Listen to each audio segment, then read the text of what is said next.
At na-miss ko nga mag-vlog ng bonggang-bonggang ganito, nakakaloka.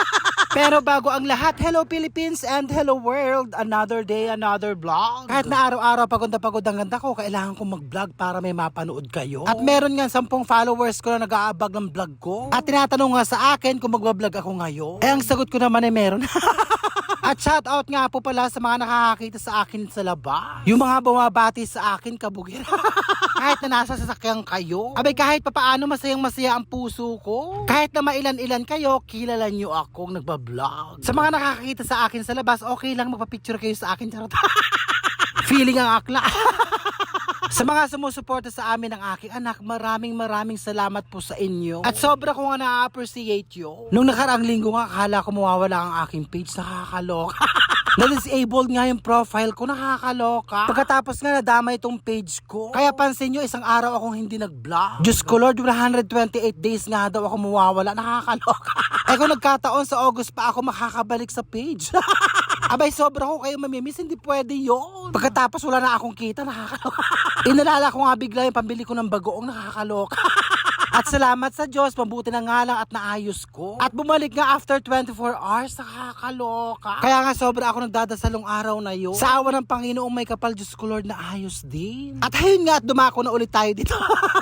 Nandito na nga ako sa palengke para bumili ng uulamin ko. Hindi ko nga malaman kung anong masarap na ulam ngayon. Pagkatapos nga meron akong biglang naalala. Total matagal na akong hindi nagluluto ng ganito. Kaya bigla akong nga na-miss mag-ulam.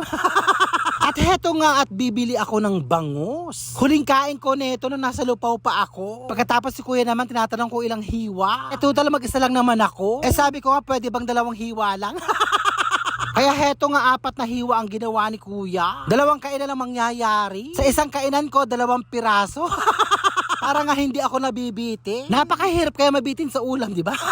Kahit na gusto mo pang kumain, wala na. Pagkatapos heto nga bibili ako ng talbos ng kamote. At syempre ng bayabas. O alam nyo na iluluto ko. Tipid sa Ricardo yan. O shout out sa batang takot na takot sa camera. Pero pinapanood din naman niya. O eto na extra ka uli. Alam ko nanonood kayo ng vlog ko. So ayun nga at andito na ako sa bahay para magluto ng ulam ko. Ganito nga pala ang ginagawa ko. Para nga hindi sumama yung buto sa sabaw. Abay minsan nakakagat ko yung buto napakasakit sa ngipin. Nakakaloka.